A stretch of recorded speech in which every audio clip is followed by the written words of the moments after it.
Hi, everybody. I'm Jennifer Marshall. I'm the executive director of This Is My Brave. Thank you so much for tuning in for episode 2 of BraveTV. We're so pleased to be able to bring inspiring stories of recovery from alcohol addiction from our alumni storytellers from several of our shows across the country. And I am so excited for you to meet these incredible individuals. They each have a unique story to share, and we're going to bring them in one at a time so you can get to know them a little bit better and learn about how they got involved with This Is My Brave and how they are coping through this very difficult time that we all are finding ourselves in right now with regard to COVID-19. So we're going to start with Beth Starck. And Beth is here with us. Hi, Beth. Oh, hold on. I think you might be muted. Here, talk for me. Oh, there you go. Go ahead. Hi, Jen. Oh, no, I don't hear you. Shoot. What do we have? Katie, we've got an issue with sound here. I'm going to put Beth backstage. Hold on one second, guys. Bear with me. Technical difficulties. We're going to go to Beth's clip, actually, from the show. So we're going to bring in Beth's clip. After my maternity leave, I went back to work at a daycare in Waltham, Massachusetts. Right outside our windows is a pond, and in the spring we watch families of geese give birth to goslings. They create these little families, and we see them grow up together. The children absolutely love it. When I went back to work, I was in the midst of my custody issues. I had lost everything to this. My son, my marriage, my home. But I was crippled by embarrassment and shame that during this time, with my son was supervised and I could not drive a car with him. The time apart is something I still struggle with today. I understood all the decisions that were made during this time, even if I hated all of them, and all I did was cry everywhere I could, and I respect all the people that had to make them. It could not have been easy. It was for the safety of my son. But it was gut-wrenching, to say the least. One day I was leaving work, and I saw one goose all by herself, limping and struggling to walk. And I say it's a she because I knew it was the mom. And the mom was alone, and she didn't know where her family was. The area's not that big, the gaggle of geese always find one another. But I saw her, knew it was the mom, and pulled over and started crying tears I'd been holding in for so long. It was the most cathartic experience to identify with this goose. These were the feelings that I'd stuffed down and hidden. I never wanted to tell anyone the shame, the guilt, the fear, and the awfulness that comes from having your child taken away from you. I called the building maintenance men daily, driving them crazy, saying, "You have to go help the mom goose. She's lost and scared and can't find her family, and she wants to go home." I kept thinking moms shouldn't be apart from their families. They shouldn't miss their babies, but it happens and they do miss their babies. And it's hard and it's really difficult. I find there to be a particular type of shame for moms with mental illness and recovery issues. From the time we were young women, we were told we can do this amazing thing with our bodies and become mothers. We'll meet someone, start a family, and maybe spend weeks on vacation in the Cape. It was not like that for me. I gave birth and started to slowly lose my mind.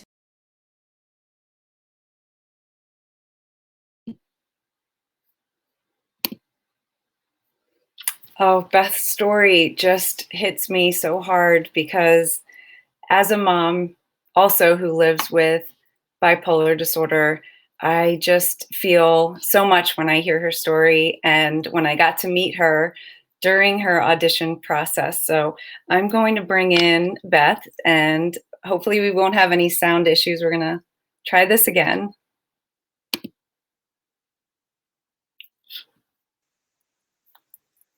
Can you hear me?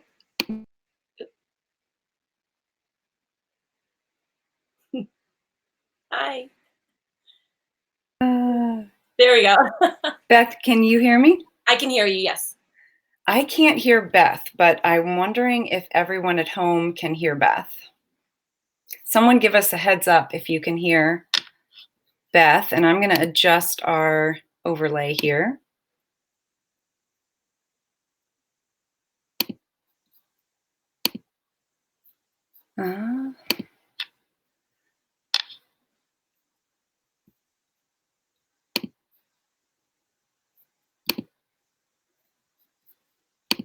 Does everybody hear Beth? Hello. Okay, I don't know why I am not hearing Beth. I am wondering. Okay, so everyone can hear you, Beth. So I'm just going to watch your lips as you talk. Tell us where you're zooming in from. I am zooming in from Needham, Massachusetts, about 20 minutes outside of Boston. Why don't you tell everyone the story of what brought you to This Is My Brave? I'm probably going to cry. I found This Is My Brave when I was on Instagram scrolling for hashtags bipolar mom type things, and I found you. And I followed your story, and I was so moved that somebody was being so honest with the struggle of having a diagnosis of bipolar. While it's nothing to be ashamed of, it's a complicated diagnosis. And then I went on to follow you to This Is My Brave. I saw they had auditions in Concord, New Hampshire, and I drove up with Katie, who you know.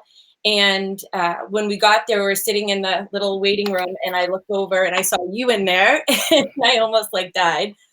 And I went in and I cried ugly tears, and I read you my story about the goose. This is very challenging because I'm trying to read your lips, and but I'm imagining you were telling them about when we first met and you didn't realize I was going to be at auditions. Yeah. So I am going to try and bring Paul in. Thank you for the introduction, Beth. We're going to get back to you very shortly. We're going to see about this. Hold on one second, guys.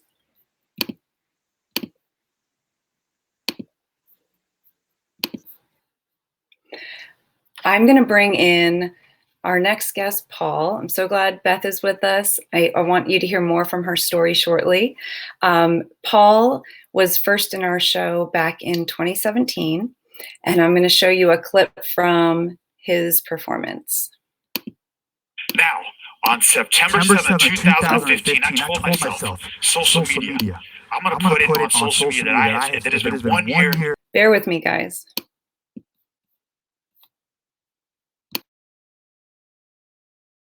Since I took a drink, I was terrified.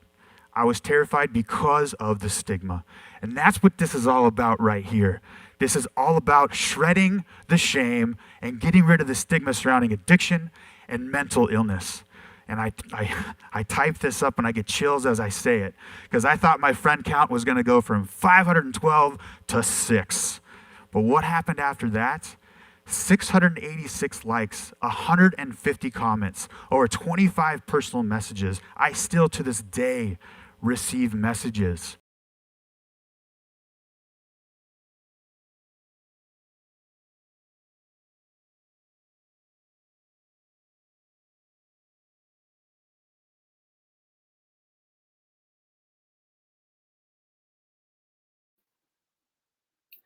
That was Paul, and I'm going to bring Paul in right now and pray that I can hear him. Jennifer, hello. Can you hear me? Okay, that's all right. I don't know what is happening, but Paul, I'm going to turn the microphone over to you so you can give us a little bit about your background, where you're joining us from, and how you got involved with This Is My Brave. Jennifer, great. Thanks for having me. And what's going on with the audio, the visual, new platform, episode 2. This is a real life, perfect recovery analogy because nothing ever goes as planned. You just got to roll with the punches, take it how it comes, and do your best. So love it. Thanks for having me. My name is Paul Churchill, and I have a podcast called Recovery Elevator. And I was first introduced to My Brave in 2016. At the end of 2016, a listener heard the podcast and invited me to come out to speak at a My Brave event in Los Angeles in January of 2017. Now, how I first started the podcast is to create accountability. In 2014, I had a rough year with alcohol. And back it up a little bit before that, after college, I moved to Spain and I bought a bar. Not quite your traditional pathway or trajectory, but what happened in those 3 years from ages 24 to 27, I was living in Granada, Spain. I was half owner of a tapas bar. We ditched the tapas because food is not quite as profitable as booze. and we turned into a party bar in Granada, Spain. And those 3 years was the best and the worst time of my life. I was justifying my drinking. I was blacking out 5 to 7 nights per week. Every line in the sand that I drew, like, look, I'm not drinking in the day or before work or in the morning, all those lines were passed. So those 3 years, it sped up the addiction process, as what actually is happening as well right now in quarantine. I just read an article that alcohol sales are up 65%, 55% in other countries as well. So what's going on in quarantine right now with the addiction is kind of what I went through in Spain in 2004 to 2007. So that's how I first heard about, and good to see you heard about my Brave. I had to start this podcast in 2015. I quit drinking in 2014, and there was a time where I knew I was going to drink again. It was this definitive moment about 2 months away from alcohol. I knew that if I didn't do something differently, I was going to drink again. And so I wanted to create accountability. I love podcasts. So I decided to do a podcast, didn't care who listened. I didn't think anybody would listen, to tell you the truth. And the first episode came out on February 25th, 2015. And 272 Mondays later, I've been doing the podcast for that long. It's almost at 5 million downloads in 145 countries. Is now my full-time career. We do sober travel trips. We do in-person meetups. We've got a private community called Cafe RE. Opening up, being vulnerable, having the courage to be vulnerable and talking about this has completely changed my life for the better. And I've seen the same results when people or members open up about this. The same thing happens. I'm not unique in this regard at all. So it's great to have, it's great to be here. Jennifer, you're doing great. You can't even hear the people you're interviewing. Wow, you deserve a medal in that your own. So good, great to be here. And thanks for having me. Hey, Paul, can you hear me? I got you, Katie, right? All right, awesome. So we're going to do a quick transition here. Okay. I'm Katie. I am a program manager with This Is My Brave. So we're going to see if we can get Jen fixed. If not, we'll just proceed with us. So thank you so much, Paul. Your story's awesome. We love having you here. We are going to hop over to Alyssa, and then we'll get you guys all back on together. Okay. All right. Thanks for joining. Let's see if Jen will make the transition.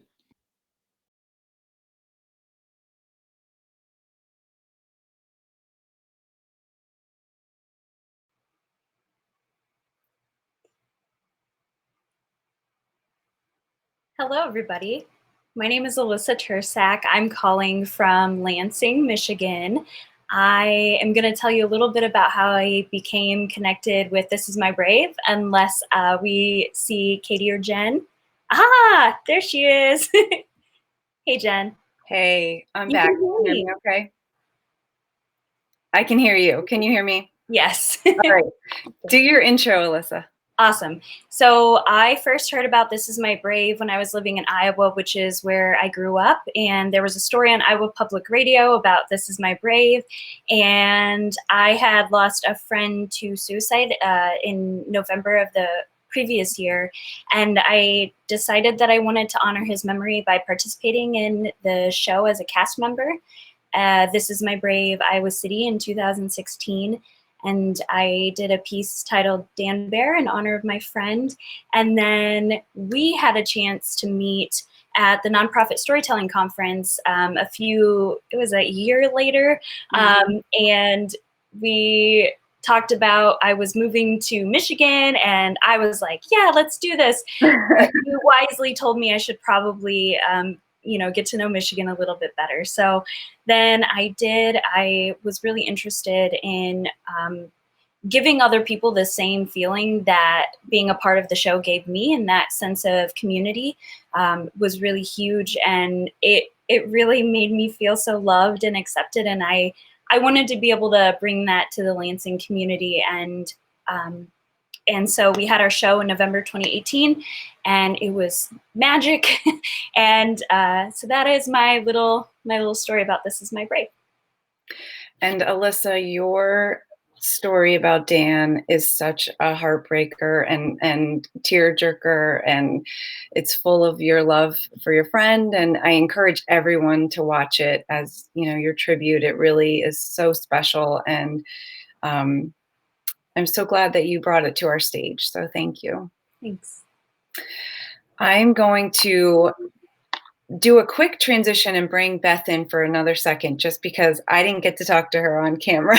So I'll be right back with Beth, and then we'll get all four of you on to have a discussion. So 1 second.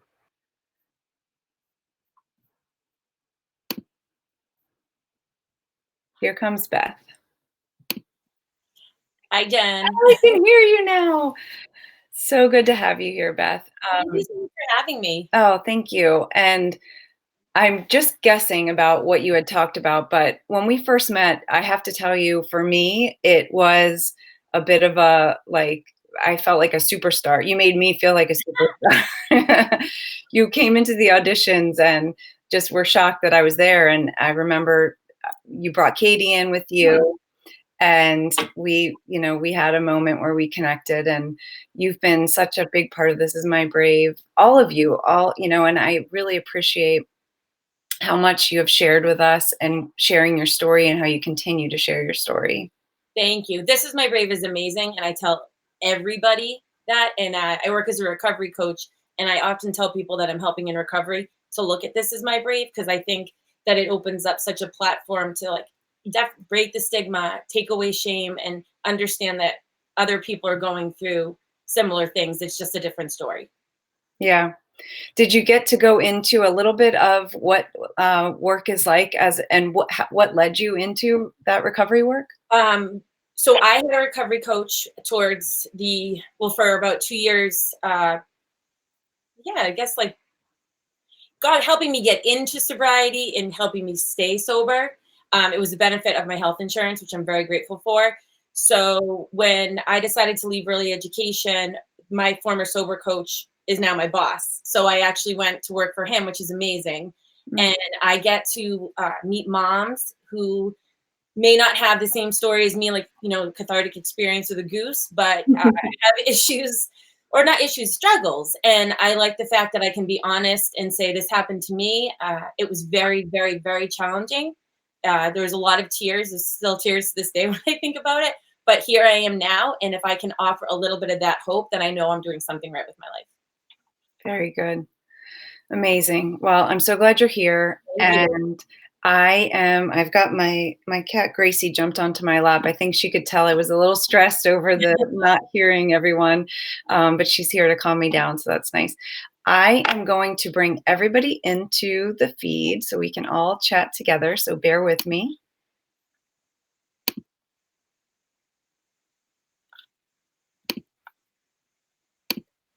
Hey guys, Paul, let me get rid of that overlay so everyone can see your beautiful face. All right, we're all together. Yay.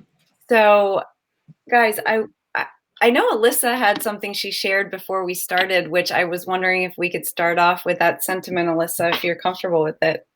Absolutely.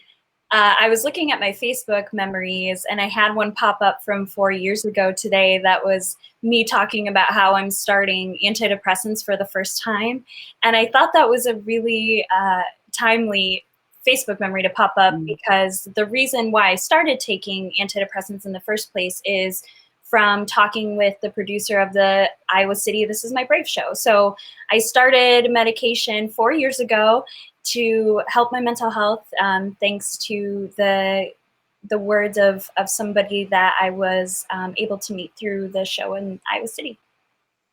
And sometimes I think that's what we need is hearing from someone else, hey, I've been struggling too, and I gave something a try. I gave a medication a try. It worked for me. Now, obviously, we all know different medicines work differently from person to person. So, but just I think that encouragement of it's okay to reach out for help. And I was glad to hear that helped you along in your story and your journey. And so, where should we start, guys? I mean, what has it been like living in recovery during COVID? Who wants to start?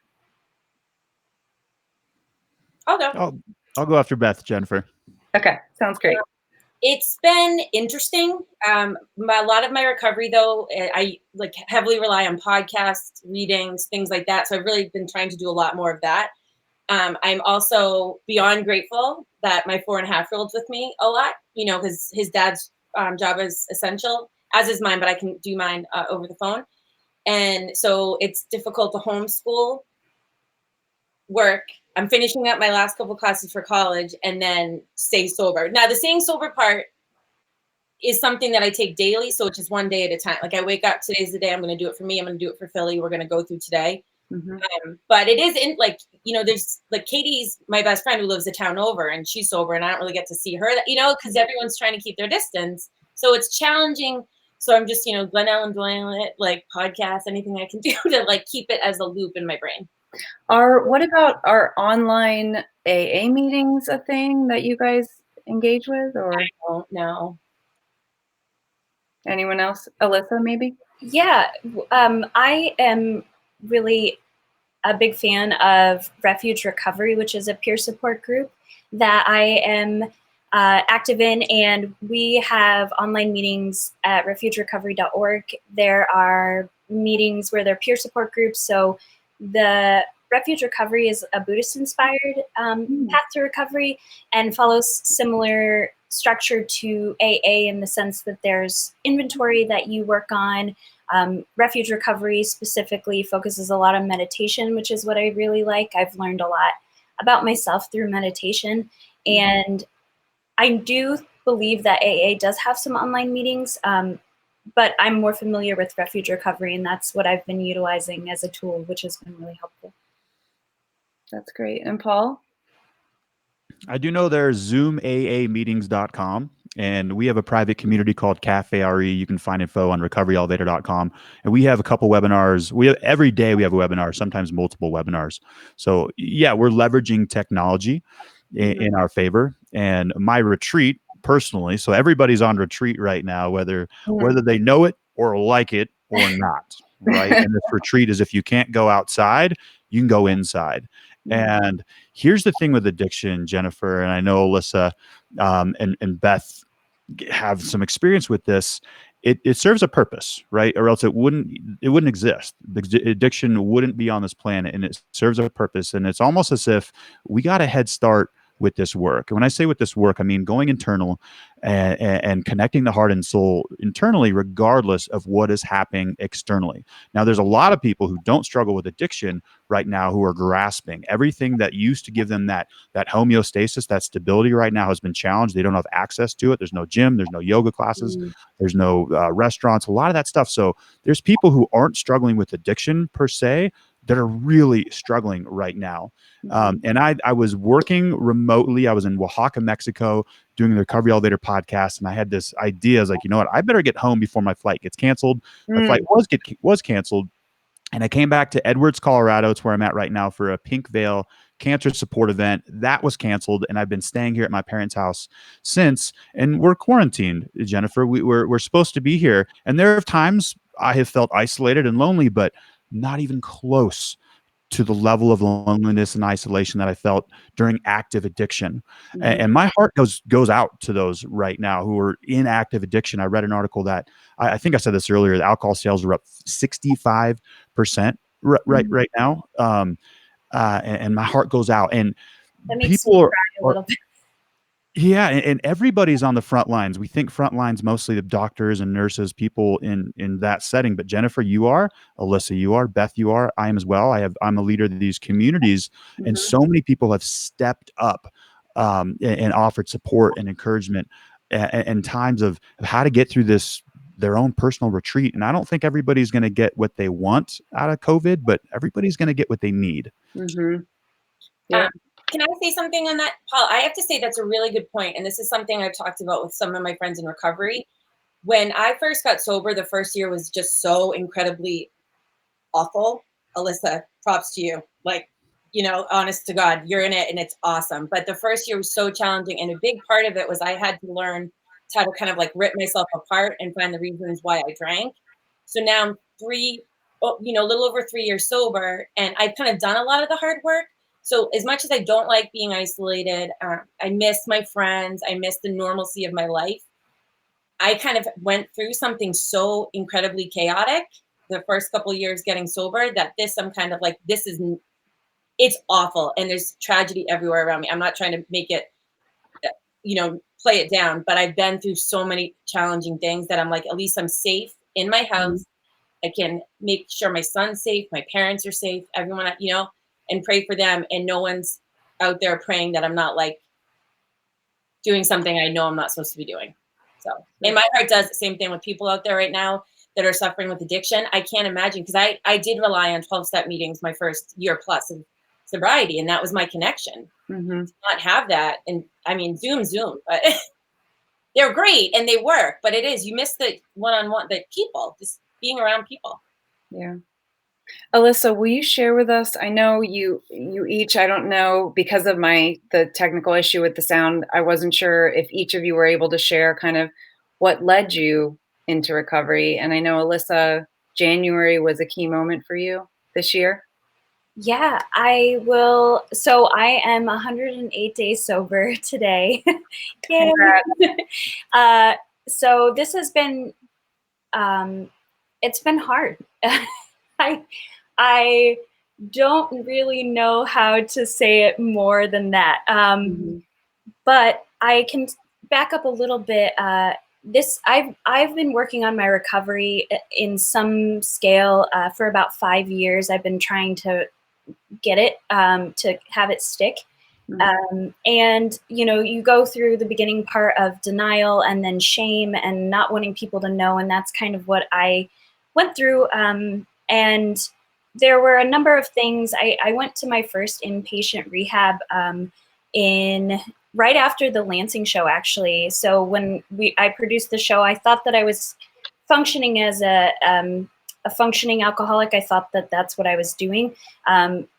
I wasn't really doing it very well, but I hadn't had anything really major happen. And so that was the first time I tried residential treatment. It didn't stick. I didn't take all the advice I was given. I thought I was special. I thought that I had like a touch of alcoholism, but like maybe a special kind.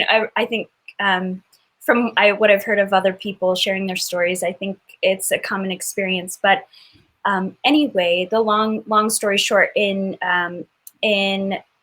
September of this past 2019, I lost my job because I had missed a number of days from work. And I hadn't shared with them what was going on. I didn't ask for help. And that was kind of my tipping point. That was, in retrospect, it's the silver lining to this. I'm so grateful that happened, because it gave me the chance to realize how serious this really was, and that I needed to go all in on my recovery. And so I did an inpatient residential treatment program for 30 days in January, and it was wonderful. I started medication-assisted therapy, also wonderful. So now that's a nice safety net for me right now in this early recovery, where I'm taking a medication that will literally make me go to the hospital if I drink anything with alcohol in it. And that's what works for me. That's what I need right now. And so this early recovery is difficult, but it's also really beautiful. Having each morning I wake up and like, it's another day. And so I'm really grateful for that. I love that so much. And congratulations on Thank you. Your recovery. Let's talk about, I guess for someone like me, I was listening to Paul's podcast, the most recent episode, Paul, and you had Tom on. You called him your mayor. And it was really cool, because it reminds me of a lot of people involved with This Is My Brave who really share so much about why they love it and serve as mayors. But you mentioned at one point folks who might be sober curious. I'm wondering if you could talk about that for a moment. Sure. So here we are in 2020. There are so many more entry points to a life without alcohol. And terms like sober curious have shown up because not a lot of people, including myself, I've done 2 podcast episodes where I've officially broken up with the word alcoholic, right? It's just a word, but the general public, I've done this exercises when I've spoken at schools. I'll put the word alcoholic on a board, and then we'll say, hey, give me the first words that come to mind. And you write these words. And really only 5% of people actually fit the description that people think an alcoholic is, right? So you've got softer points like drinking problem, right? Sober curious, like sober curious is like, I might just have like a little drinking problem-ish, right? It's just a different way to phrase it. And however you get there, right? There is Alcoholics Anonymous, and there's also there's so many other ways to enter this. And I have felt, and even in my podcast, instead of using like, when was your sobriety date? When I use words that aren't like sobriety, recovery, alcoholism, alcoholic, we get better traction, right? And that's fine. So I have another question too, along the lines of storytelling and sharing your story of living in recovery from alcohol. Uh, I know that, the AA model is that anonymous model, right? So folks go in and what's shared there stays there, of course. And so they're not sharing their stories publicly per se. Um, I'm just curious about you all's opinion on that. Um, I'm not phrasing my question very well, but I guess my question might be, why did you decide to tell your story publicly? And maybe we could start with Beth. Okay, so I decided to share mine publicly because I was, some of the things going on in my life were already known to some people, and I wanted to get the story straight was one of the big things. And one day, sitting outside of a coffee shop with Katie, I was like, I can't be the only mom that went through this. Like, courts and the judge I had was wonderful, but just being humiliated. And trying to do the next right thing constantly.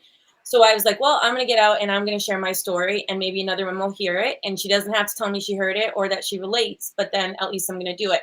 But I know, like, I'm like your fangirl, but I got really so inspired by you and like everyone for This Is My Brave.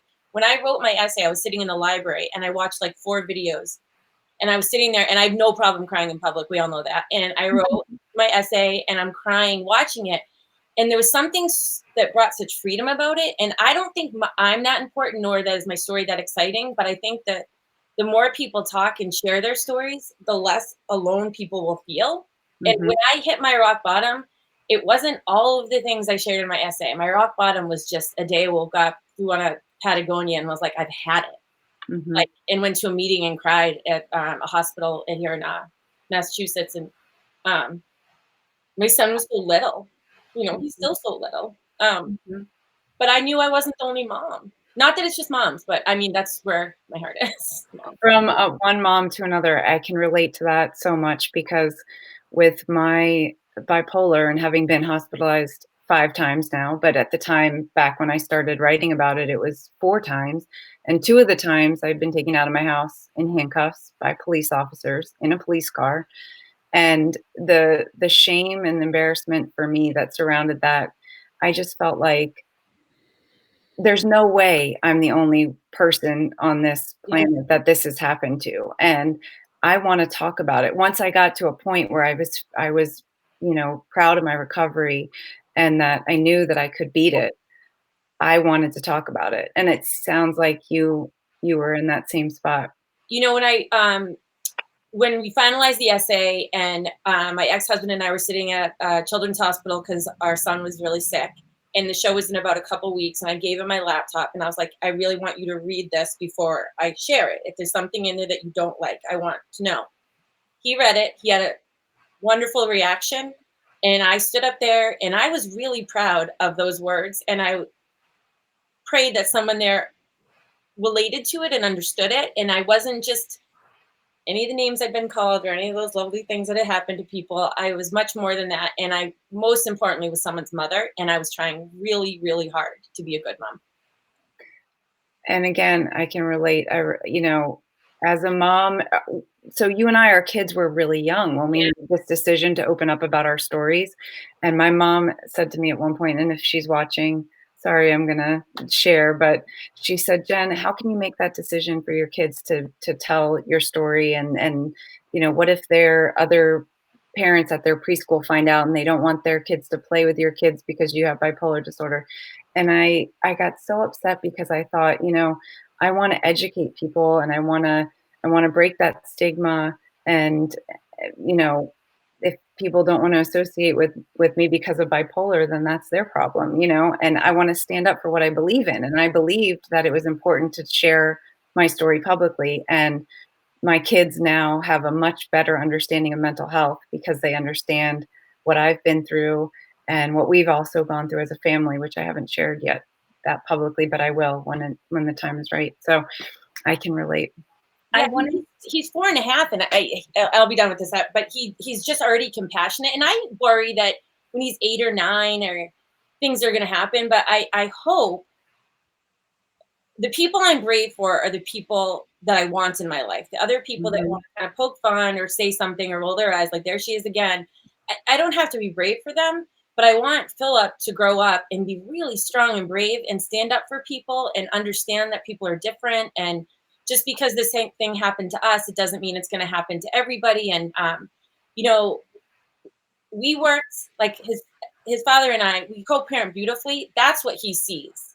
And he'll hear stuff, and it'll come from well, I don't know, maybe not. He can probably Google at this point, but like he hears me like little clips of things I play, and he's like, "Mom, I want to see it," and there's words in it that I can't explain at this age. So, but yeah. So that. When he's old enough, I'm sure you'll share the video with him. Yeah, I will. He's my gosling. Alyssa, were you going to say something? Yeah, I liked how you were talking about when if somebody, you know, if somebody doesn't want to hang out with you or whatever because of your diagnosis, that speaking on why I've chosen to tell my story of recovery, because right now I'm looking for a job. And so, you know, being very public about how I'm new in recovery, it was something where I thought, do I really want to do this? But in the past, what I've noticed is they say there's like a saying in AA where it's like your secrets keep you sick. And that is how I feel. I feel like if I am not just 100% honest, how Paul has his podcast for accountability, my accountability is celebrating with everybody. I also really love Brene Brown, and she talks about vulnerability. And I believe that my vulnerability is one of my superpowers. So that's, you know, also something that I'm really grateful for, is the chance to speak on behalf of people who aren't able to yet, and letting them know that there is hope. And I am hopeful that my story will touch somebody's heart and they'll know that they're not alone. Yes, definitely. Paul, what made you make that decision to go public with your story? Yeah, so me, like everybody else who struggles with addiction, we tell ourselves, I'm the only person in the entire world who's struggling with this problem, right? And we latch onto that story. So when I was away from alcohol for 2 months, there was more clarity, right? Your thoughts are clear. I was able to put my head above the clouds, look around, and I had an aha moment before going into a meeting. I go, this is bullshit. The stigma, right? The fact that I thought I was the only one, that the stigma is more dangerous than drugs and alcohol itself. It's what forces us to reach our most acute moments of pain before reaching out for help. Now, I'm a firm believer there's no right or wrong way to do this is departing from an addiction. But a lot has changed since 1935 when AA started. In fact, Bill, there's a snippet that I have taped up in my office. He did not even intend to have this layer of anonymity for Alcoholics Anonymous. So what I have found, the very best way to depart from addiction is start to burn the ships. And that's talking to people. Myself, there's no coincidence. When I had these conversations with my parents, my brother, my fantasy football league, my best friend, my sobriety date was shortly after. And I've heard this hundreds and hundreds of times. And let's also talk about why it feels good to talk about this, right? Your story is energy. Everything's energy. You're actually liberating the stored trauma, the past uncomfortable memories that we're using alcohol to suppress. You start moving these pieces of energy actually on the cellular level. So it feels so good. You want to hear about it. The other person wants to hear about it. Everybody wants to hear about your story. So this is the most effective way to treat addiction, and the stigma is just to talk about it.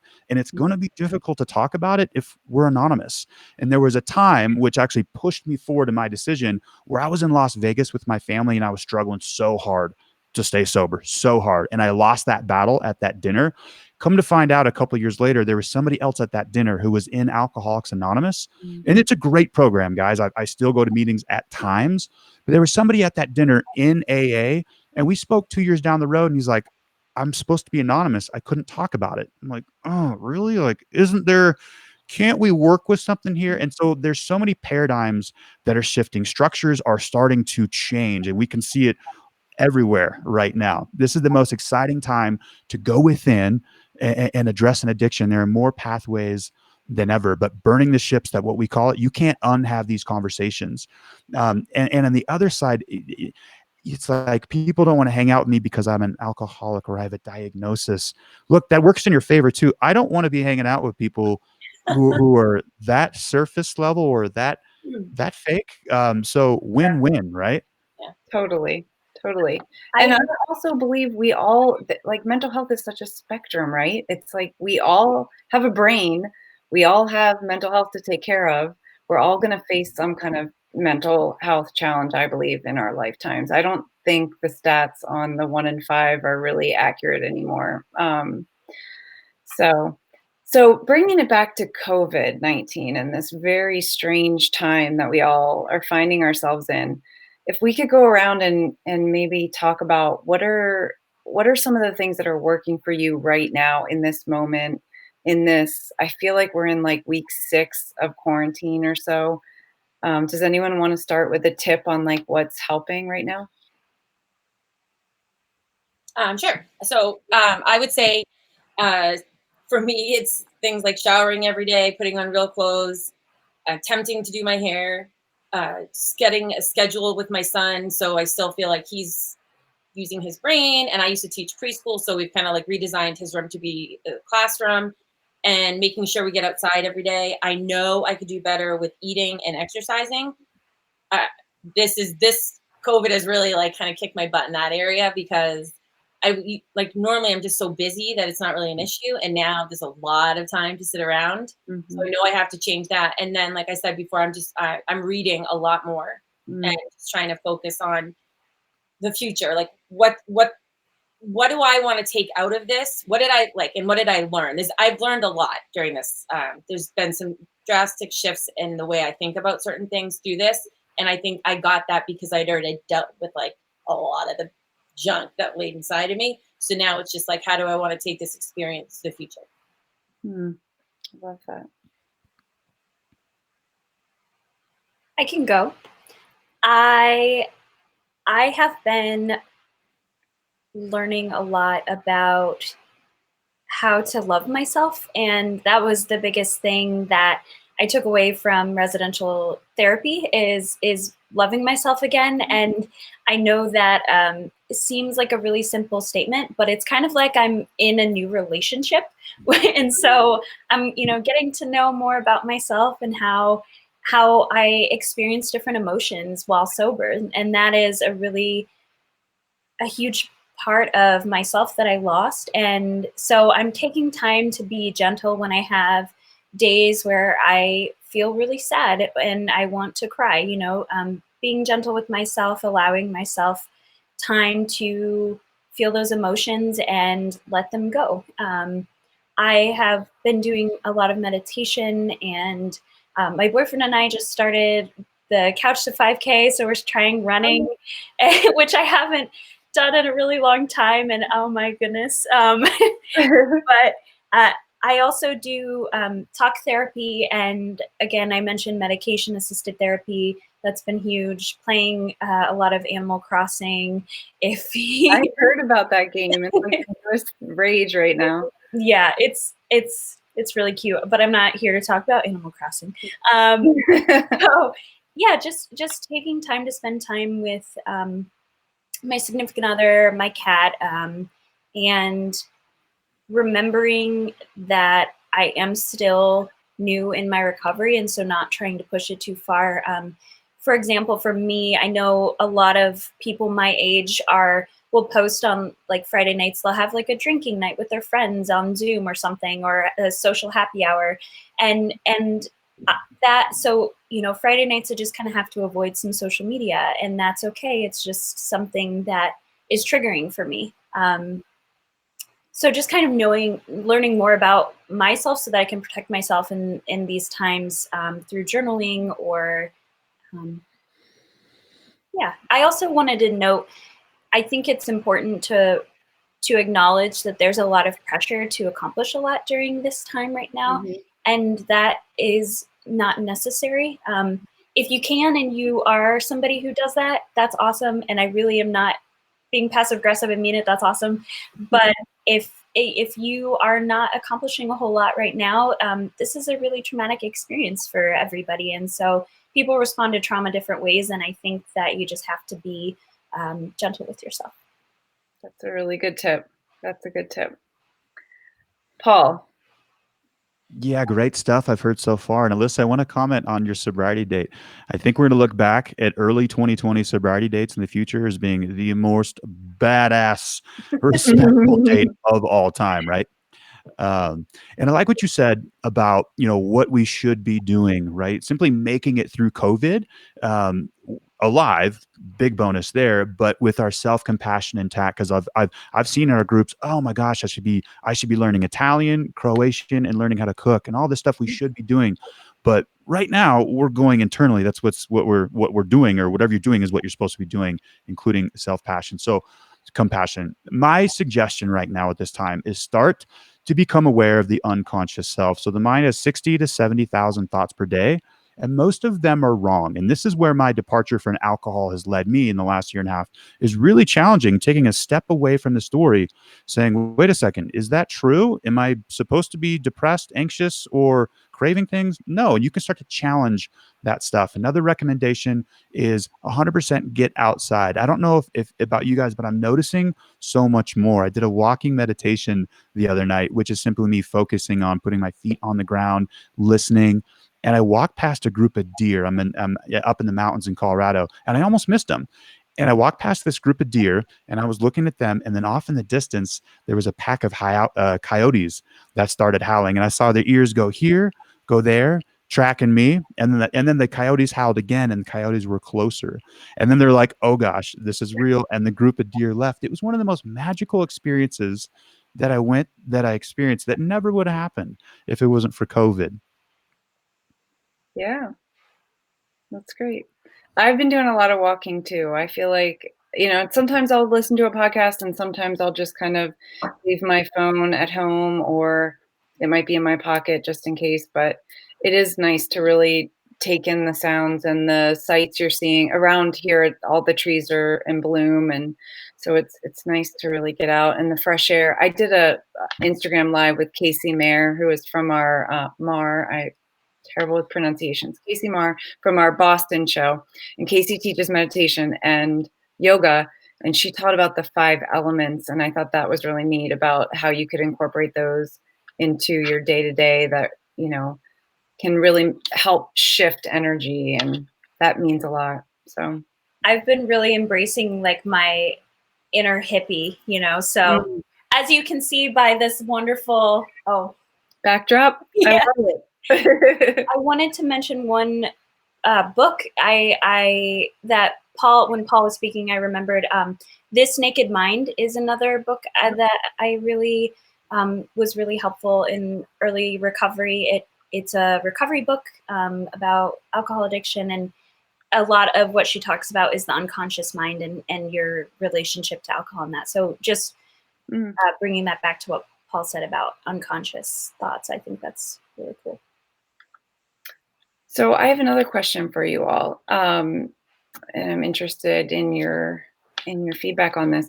How can someone who maybe isn't someone who identifies as being in recovery from alcohol can support a friend who is in recovery? How can someone like myself support someone in recovery? I'll take this one first. Jennifer, that is a great question. I get pinged all the time with Facebook text messages about how to deal with a family member, a coworker. But overall, this is 1 degree of separation.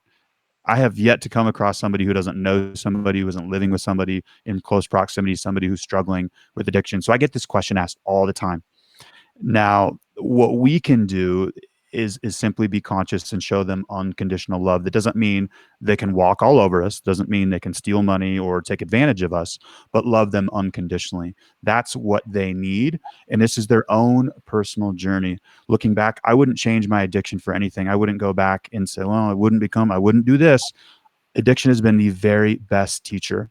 And a conscious conversation with somebody can speed the process up, right? It's not attacking. Just say, hey, look, I've noticed you've been drinking a lot and this is how it's been affecting me. Look, I love you. I'm here if you ever want to talk about it, right? And that will speed up the process. They're going to say, oh, look, the gig is up. Like, people are starting to know. But if they know that they're going to be met with love and unconditional support, well, there's a great entry point right there. Okay, I love it. That's really important. Katie was trying to mention to me that she did.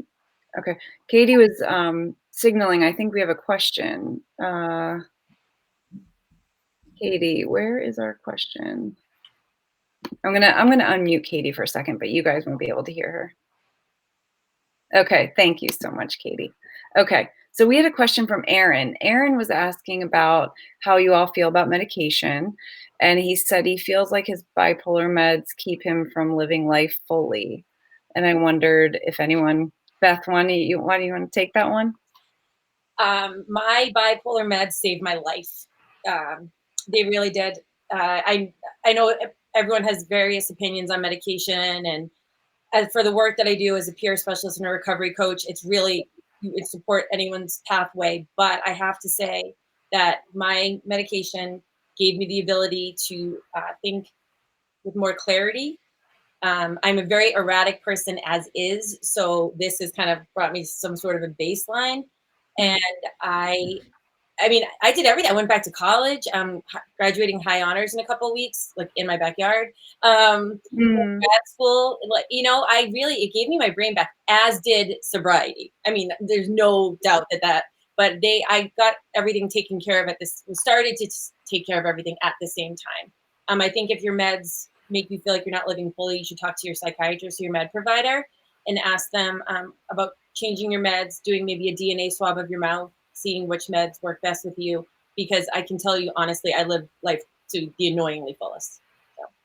I would have to chime in and agree, Beth, because I wouldn't have been able to get through the episodes I went through without medication. And I was very lucky that I was able to respond quickly to medicine, but it did take time to find the right medicine and the right dose. Yeah. So just like Beth said, I would talk with your doctor and see how you could make adjustments, because the doctor can't read your mind. So you have to really provide as much feedback as possible. So anything else, guys, or should we work on wrapping up? Paul? Yeah, I got a quick comment on that. In recovery, I came off ADD meds and my antidepressant. I read a book called The Anatomy of an Epidemic by Robert Whitaker. It covers all that stuff. I highly recommend reading that. I'm neither pro or a con against it. It's your own journey. There's no right or wrong way to do this. I do feel like there are some words, like you said, bipolar disorder earlier. Bipolar is bipolar, right? In some societies, it's viewed as a pro. In some societies, it's not. But disorder. That's a tough one it's not a disorder, and I don't. There's post-acute withdrawal syndrome with alcohol. When we leave alcohol, every time I hear syndrome, I'm like, look, that word already has a lot of weight to it. Let's just call them post-acute withdrawal symptoms, I call them healing symptoms. Yeah, yeah, that's true. I think language is really powerful. Words are really powerful. I agree. Well, guys, we have had a very packed episode of a lot of great info, a lot of great sharing, and we so appreciate all of you guys being here with us and giving up an hour and a half on your Saturday, and plus the prep time you did with me the other day. So appreciate it. And so we're gonna make sure we have all the resources you listed in our comments in the live feed. And then we will be sharing this episode on our YouTube channel. So we'll put all the resources, including links to the books you guys recommended, links to Paul's podcast, Recovery Elevator, which also has Cafe RE, which is a community of people that are living in recovery that you definitely want to check out.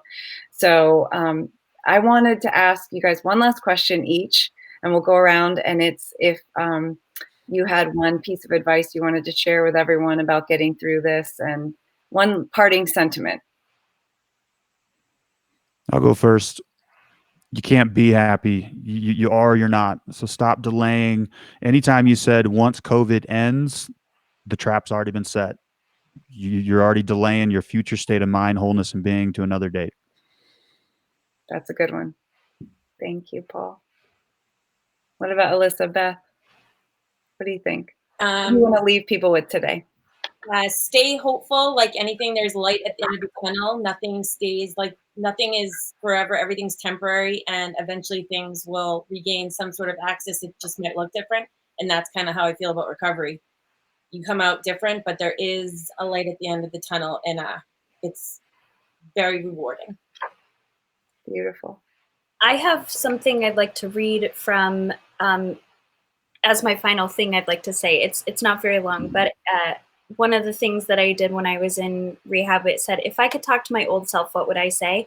And this is what I'd like to say, and this will be my closing statement as well. But pay attention to your body and mind. Take time to sit with yourself and grieve. You are allowed to feel your feelings. Numbness is not a way of life. You have much to live for, and you won't be able to spread love while you're passed out on a couch. Make your loved ones proud. The bottom of the bottle is a dark abyss, and you deserve to live in the light. I love that. Thank you.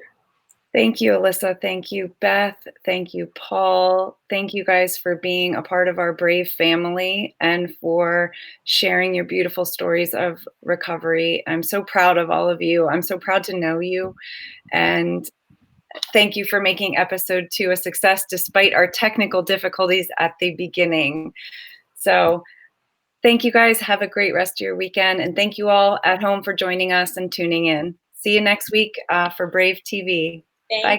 Bye, guys. Thank you so much. Thank you. Good stuff. Thank you, everybody.